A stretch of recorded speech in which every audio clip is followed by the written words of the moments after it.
Bakit nandito ka? Alahas. Para kay AJ. Pag magpo-propose. Ang hilig mo daw kumanta, tapos di naman daw kagandahan boses mo. Never kang nagsalita. Sa nasabi nilang hindi ka mabuting tatay, dun sa mga una mong anak, pinagpalit mo sila. Pwede mo bang sagutin yun ngayon? Nasaktan ako sa mga sinasabi nila. Kilala ko na yung mga totoong tao sa akin. At kilala ko na yung hindi.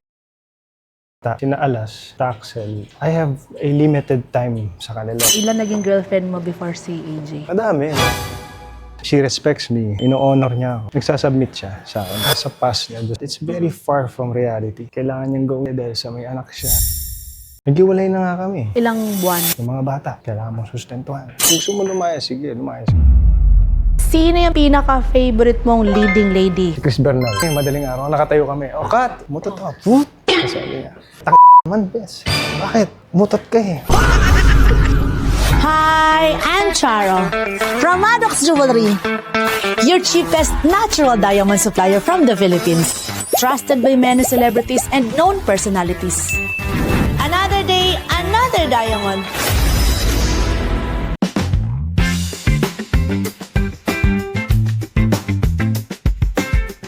May place na ganyan style. Bagay sa akin. Okay, this one? Galing ano? Hi, Aljo. Hello. Hello. How are you? Doing good. Second time to. Yeah. Naalala mo pa ako? Pandemic? Sa mga hindi pa po nakakaalam, si Aljur, this is the second time na nag-meet kami. Noong una, Christmas party namin sa Maddox. Tagal na pa ng Maddox, ano? Ilang years na ba? 5 na going to 6. Year. Yeah, first year. Kasi 2020 kami nag-start. Yun yung kasagsagan ng pandemic na hindi tayo halos makalabas. Buti nga napagbigyan mo kami noon. Oo, gusto ko rin lumabas eh. Buti na lang nagtagpo tayo nung time na yun. Gusto niyang lumabas, yes. Tsaka masaya. Masaya yung party niya. Anyway, bakit nandito ka pala? Parang gulat ako dito ka ngayon. May hinahanap kasi ako ng alahas. Para sa'yo. Hindi. Hindi man ako maalahas na tao. Para kanino? Binibigay ko sa mga tao na importante sa akin. Para kay AJ. Sa ngayon, gusto mo lang siyang bilhan. Birthday ba niya? Special siyang tao sa buhay ko. So, yeah, it's about time na bigyan ko siya ng alahas. Birthday, September pa eh. Alam ko mahilig ko sa heart. Sa mga heart shape. Pero kami ditong mga necklace na ganito, yan, heart necklace. This is natural diamond, 18 inches, 21,000 lang yan, heart necklace. So, meron din kaming singsing dito. Buo yan na. Yan, ang ganda niyan. Kung ako tatanungin mo as babae, mas gusto ko yung buo, natural diamond. Ito kasi maliit yung bato. In time kasi ang value, mas mataas yung value nan kaysa dun sa maliit. It's may resale value to. Yes. Tsaka for everyday, mahilig sa mga babae sa mga singsing eh. Yeah, yung simplicity nito. Simple lang din. Tsaka ang ganda sa kamay niya nito. Oo. Bagay nga sa kanya to. Madaling kausap yung mga lalaki. Actually, lahat ng mga celebrity pumupunta sa amin na lalaki. Alam mo, di ako nahihirapan. Yung turo lang yan na kunin ko. Hindi ganun yun. Ang lalaki kasi minsan sa unang tingin, mararamdaman na nila kung ano yung nag-fit sa bibilan nila. Kasi nangyari na yan sa akin, may nakita ko. Tapos titingnan ko pa iba, nauuwi pa rin ako sa unang choice. Kasi unang tingin pa lang, makikita mo na, ito, makikita mo ako nasuot na niya. Yun eh. Eto mga solitaire na to naman, yan pa oh, mga ganyan, round kasi. Karamihan ngayon, This looks good kung magpo-propose ka kasi, you will ask, will you Usapan niya ba marry ito? me? Kanina pagpasok ko, proposal din ang sinasabi. Hindi naman, nag-iisip lang naman ako. Ako lang nag-iisip nun eh. Okay. May pamahiin. Pag magpo-propose, dapat isang bato lang yung nasa gitna. Kasi it represents her, siya lang mag-isa. Pag may side stones, May side, ano ka? may side chicks. Ano? Kung gaano kadami yung side, hindi daw kadami yun. Ay, di. Mas magandang makagawa tayo na pare-parehas yung mga bato. Mas marami.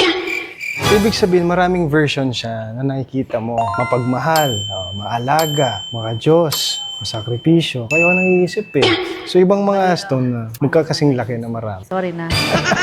So, dito pa rin tayo, no? Ito pa rin. Mahirap hanapin yung heart cut. Talaga? Oo. Karamihan kasi round cut. Yung heart cut, pambihira eh. Meron, pero mahirap para sa amin. Yung supply. Kasi pag kinat yan, from rough diamond, iba yung cutting niya. Pag round kasi, isang ganun lang, cut mo, kabukan ng round. Naiintindihan ko na. Ang diamond, hindi lang basta-basta. Iba-iba ang presyo niya base sa mga cut. Parang tulad pa nito, may mga pear cut, may heart cut, mayroon emerald, may oval. So, Sino nagbigay sa inyo? syempre, tindera ko nito. So, eto na yung final. Alam mo, Yes, total, nandito ka na rin naman. Okay lang bang may tatanong ako sa'yo? Sige.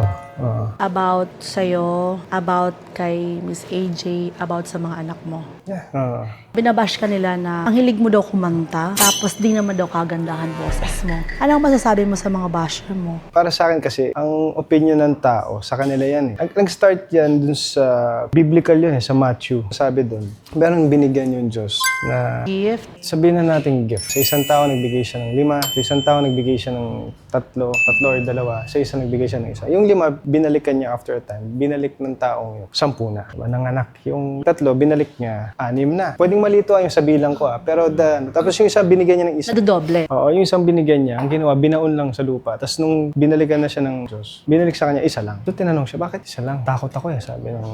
Kaya binaon ko na lang, it's binalik. Sabi ng Diyos, binigyan kita ng gift. The exact word is talent. Talent, okay. Bigyan ka ng talent. Binigyan kita niyan, tapos di mo ginamit. Yung mga taong ininvest or pinaggamitan nito at binalik sa akin, bibigyan ko pa sila. Kung ano hindi mo ginagamit, kukunin ko sa'yo at ibibigay ko sa iba. So meaning, in short, may talent ka sa pagkanta. In-enhance mo na siya. For me, diba, para sa akin, it's fun. I believe and I know na binabasa ko, I sing, kumakanta ako. So ginamit ko siya. Magaling naman siya kumanta. Doon sa mga hindi nakakaalam kasi nga nung Christmas party namin, kumanta siya sa amin noon. Di yun natin parang 1 week or 1 month before. Biglaan. Parang ilang days lang yun kasi sa mga hindi nakakaalam, may in-invite kaming celebrity before you. We have a common friend. Nung pagdating mo nga, pinasalang mo lang yung Gitarista ko. Oo, gitarist. O, tapos meron ka pang parang on the spot. Nakatatlong kanta ka nun Parang dapat nga usapan natin 2 lang Parang dinagdagan mo pa nun O, diba? So, ako po mismo yung naka-witness na magaling siya kumanta. Thank you. Salamat sinabi niyo. Tsaka, from your father, diba? Papa mo is Musician talaga. talagang namamana. Actually, nasaktan ako sa mga sinasabi nila, pero I came to a point of realization. It's between me and, diba? I did my part. And kung titingnan niyo naman, nanganak naman siya.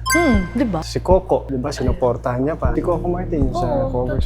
As dahil doon, nagkaroon pa ng ibang projects. And I have nothing against. Hindi ko pinapersonal yung mga nagbabash sa akin. Naya mo lang sila. I respect their opinion. Maraming issues, mga bashing, controversies, mababasa ka sa social media about you. Pero never kang nagsalita. Walang lumalabas yung side mo, hindi mo sinasabi mo ano yung bang nararamdaman mo about that. Kumusta ang relationship mo? Kasi binabash ka nila about your relationship sa mga anak mo, sa past mo, about kay AJ. Sa nasabi nilang hindi ka mabuting tatay, dun sa mga una mong anak, bigla mo lang silang iniwan, pinagpalit mo sila. Pwede mo bang sagutin yun ngayon? Ma'am Cha, for me, yung bawat laban, hindi kailangan ipanalo to sa salita. Kaya I've been quiet. Tinatanong ko yung sarili ko, ano bang totoo sa buhay ko ngayon? Doon ako nagpo-focus. Instead of giving time and effort to defend myself sa social media, I just spend my time with my kids, being a present father. Ano bang kailangan ng mga bata ngayon? Maging present ka. Ano bang kailangan ng mga bata ngayon? Maging better kang tatay. Kasi that would be an example. Sabihin na natin, tinanggap ko na yun nagkamali na ako natuto na ako at nagbago na. Diba? So yun na rin yung importante at pinangahawakan ko sa mga bata. Na ang tatay, gusto ko dumating yung time na, si Papa, kahit nagkamali, natuto siya at hindi siya sumuko. Yun naman ang babaunin nila sa ginagawa ko ngayon. Kasi yung nangyayari ngayon sa sinasabi ng mga tao, it's also good na nangyari siya. Kasi that's where you will see yung mga tao how they think without even asking my side of the story. May nagtanong ba sa'yo? Gusto ko yung ganun, yung makikita mo yung totoong tao at yung mga hindi totoong tao din sa akin. Yung buhay ko, artista na pinagpipiestahan talaga. At alam ko yung territory niya. May teritorya yan. Ibig ko sabihin ng territory. Pinaglalaroan since time and memory ng mga artista, diba? So ngayon, pagod na ako, gusto ko maging tao na. Diba? So ngayon, kilala ko na yung mga totoong tao sa akin at kilala ko na yung hindi. At nanalo ako dahil alam ko kung sino yung mga dapat na nandyan sa buhay. Tsaka kung sino yung kasama mo ngayon. Yeah. Ang hilig kasi ng mga tao ngayon na mag-defend sa social media. Hindi na para sa akin yung kung anong gusto nilang isipin sa akin. Pinayahan ko na. Pero yung version na yun, kung anong iniisip nila sa akin, hindi ako yun. In reverse naman kasi yung ginagawa mo Di ba? Mabuti kang ama, everything. Salamat. Pero hindi ko na iniisip yung sinasabi nila. Yung iniisip ko kung ano yung sasabihin ng mga anak ko. Kumusta naman relationship mo sa mga anak mo ngayon? Sa una and then sa ngayon? Yung mga bata, sina Alas, Taxel, I have a limited time sa kanila Over parang weekend lang As a father, pagdating sa amin, anong hilig ni Alas? Physical activity, San, si Axel. Gumawa ako ng playground nila on my hands. Nag-carpentry ako, gumawa ako ng treehouse. So that maglalaro sila, no social media. Yun na lang ang tanging mapapano ko sa kanila. Ano pa? Magdasal. Yung mga batang yun, marami kang matututunan sa bata. Totoo. Ano bang pwede kong gawin? Be a better person. Yun na lang yung pinagbibigyan ko ng panahon. kesa sa mag-take time to defend yourself on social media. I don't see any value. Ano nagustuhan mo kay AJ? Syempre, of course, alam ko na maganda. Paano pag nag-aaway kayo, nagagalit siya, paano na sinasabi? Malumanay pa rin ba? Syempre, di naman lahat ng araw masaya. Tumataas yung boses din niya. Yeah, oo. Takot ka na nun pag tumaas. Oo, hindi mo na ako makikita nun. Kunwari, nagiging busy na ako. Motor na ako lilinis. Bakit? Hindi ko alam. Nagluluto nga ako ngayon eh. Mga ganun kayo. Yung sabon dito, kung saan-saan mo na naman nilagay. Na-appreciate ko sa kanya bilang isang babae. Babae siya. Of course, alam ka naman lalaki. I mean is, she respects me. Diba? Ino-honor niya ako. Pinagluluto niya ako. Nagsasubmit siya sa akin. What do you mean? May mga babae kasing parang hindi mo feel na ikaw yung lalaki. It's not the alpha. Let's be real. Ito yung na-realize ko kasi nasa generation natin, mga millennials, na inano nila yung mga feminism, mga gano'n, di ba? And I have nothing against that. Kasi ang nanay ko, strong din ang personalidad ng nanay ko. Pero when it comes to my dad, respeto niya, di ba? Siyempre, wag mo naman respetuhin yung desisyon na lalaki kung wala siya sa tamang pag-iisip. Yun din, di ba, madam? With your husband, di ba?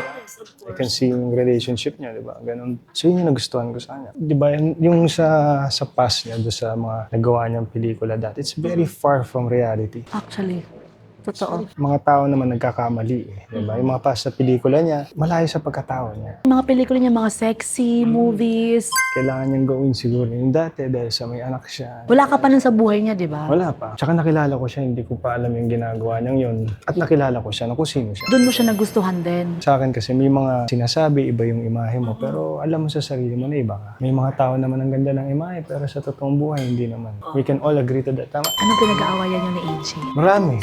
Kanta mo sa Hindi ka namamansin. Yung away namin sa umaga, ba't di mo kayo kinis pagising mo? Umaga. Ha? Kinis kita. Hindi niya lang alam tulog siya. Alam mo kung ano nagustuhan ko sa samahan namin? Kahit nag-aaway kami, walang bumibitaw. What do you mean? Hindi naman naging smooth sailing yung relasyon namin. Lahat naman. Pero hindi bumibitaw. Nagigets kita. Kasi ang relationship, makakat yan, puputol yan pag may isang bumitaw. Isa lang bumitaw, bibitaw yung isa, wala na yan. Naghiwalay na nga kami. Naghiwalay kayo, ilang buwan. Isang araw lang.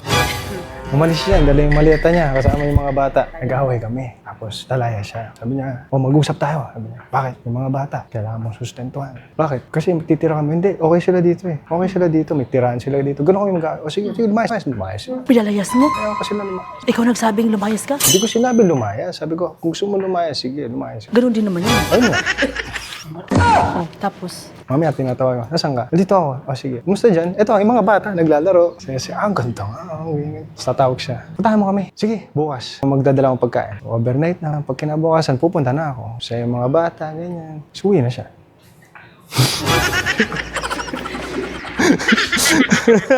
di ba kasi alam mo, sikat na sikat ka talaga. Ang dami mo mga pelikula, no? Ang dami mo mga show. Sino yung pinaka-favorite mong leading lady? Si Chris Bernal. Ang galing ng tandem nyo. So, anong mga memories mo na alala mo kay Chris? Kami ni Chris, kami yung, I don't think na magkakaroon pa ako ng ganong klaseng kaibigan na babae. Ang lalaki kasi hindi ka pwede magkaroon ng kaibigan na babae.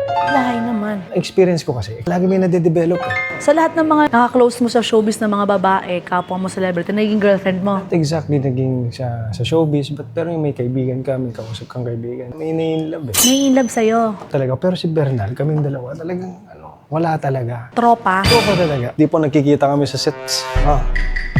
Ikaw na naman. Ganun kami. Oo nga wala na ba iba?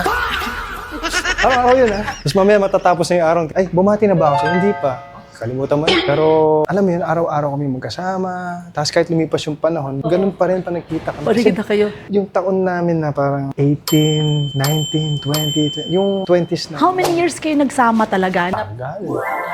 Tsaka isipin mo yung project namin, more than 10. Wow! 10 teleseries. Pero pa isa, yung eksena kami, madaling araw, nakatayo kami. O, cut! Mutot ako. Put! Tapos sabi niya, man, bes. Bakit? Mutot ka eh. Ha? Hindi nga. Ganun na ako komportable. Siyempre, dininday mo ng konti. Ay, hindi ko alam. Pero totoo pala, near-play. Totoo palang nakutot ako. Ganun kami kakomportable sa isa't isa. May mga babae kasing kaya nilang maging tropang lalaki. May mga babae na hindi sila pang tropa. Hindi nila kayang i-manage. Or parang relationship kay Chris, no? Friends. Di ba sa dami mo naging pelikula, ano yung naalala mong pelikulang parang ikaw na ikaw talaga yung karakter mo doon? As Aljur. Yung mga part lang nila, hindi as a whole. Ilang na-link sa yung babae dati? Madami, oo. Ilan naging girlfriend mo before si AJ? Pangatlo. Naging girlfriend ko, 2 lang. Ano yung sinasabi ko sa showbiz? Oo. Ginajudge ka nilang babaero, pero ang totoo, 3 lang. Ang nakarelasyon ko. Ay, yung iba, joke-joke lang. Meron din naman, oo. So, yung iba doon, non-showbiz. Non-showbiz. So, bakit fling-fling iniisip nila, girlfriend mo siya, pero hindi naman, para sa'yo hindi? Ay, hindi, walang ganon. Iba sa yung mga nalink sa akin. Isa-isa ba natin? Ilan yon mga fling-fling, medyo marami-rami. Dami, oo. Sige, bulong mo na lang sa akin. Sige. Ha? So, final na natin to. Yup. Eto na siya. Etong solitairing, this is 49,780. Ang reasonable. Hindi kasi natin sure kung ano yung size ng daliri niya eh. Halimbawa, kasi kung ipare-size natin ngayon, baka mamaya hindi magkasya, magkamali pa tayo ng size. So, wag na lang. Bring mo na lang to. Another day! Another diamond. Thank you so much. Ma'am Cha. Hoping may pang third time pa tayo, no? Kasi first and second. Yeah. So, happy to see you again. It's an honor to be Oo. part of your, Yes, Maddox.